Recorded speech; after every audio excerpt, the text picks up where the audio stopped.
আমরা যে নামাজে তাশাহুদ পড়ি, আত্তাহিয়াতু পড়ি, আমরা সেটা পড়ি যে, কিন্তু সেটার পেছনে যে একটা সুন্দর গল্প আছে, সেই গল্পটা হয়তো আমরা জানি না।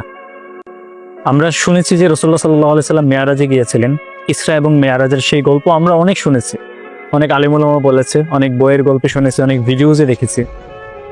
কিন্তু রাসূলুল্লাহ সাল্লাল্লাহু আলাইহি সাল্লাম আল্লাহ তাআলার সাথে ইসরা এবং মেয়ারাজে একটা কথোপকথন করেছিলেন। সেই কথোপকথনটাই হচ্ছে তাশাহুদ তথা আত্তাহিয়াতে।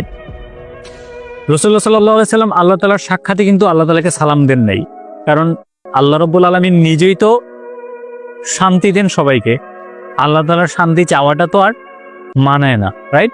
সেই জন্য রাসূলুল্লাহ সাল্লাল্লাহু আলাইহি সাল্লাম আল্লাহ তাআলাকে উদ্দেশ্য করে বললেন যে আত্তাহিয়াতু লিল্লাহি ওয়াসসালাওয়াতু আত-তাইয়্যিবা, যে সমস্ত প্রশংসা, সমস্ত সমৃদ্ধি, সমস্ত পবিত্রতা আল্লাহ তাআলার জন্য। প্রত্যুত্তরে আল্লাহ তাআলা কি বললেন?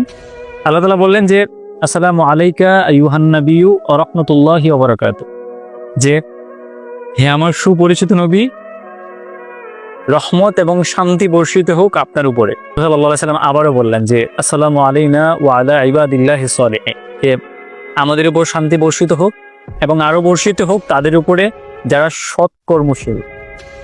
আল্লাহ তাআলা এবং রাসূলুল্লাহ সাল্লাল্লাহু আলাইহি সাল্লামের সেই কথোপকথন শুনে ফেরেশতারা সমুচ্চরে বলে উঠল, আশহাদু আল্লা ইলাহা ইল্লাল্লাহু ওয়া আশহাদু আন্না মুহাম্মাদান আবদুহু ওয়া রাসূলুহু, যে আমরা সাক্ষ্য দিচ্ছি আল্লাহ তাআলা ছাড়া আর কোনো মাবুদ নেই।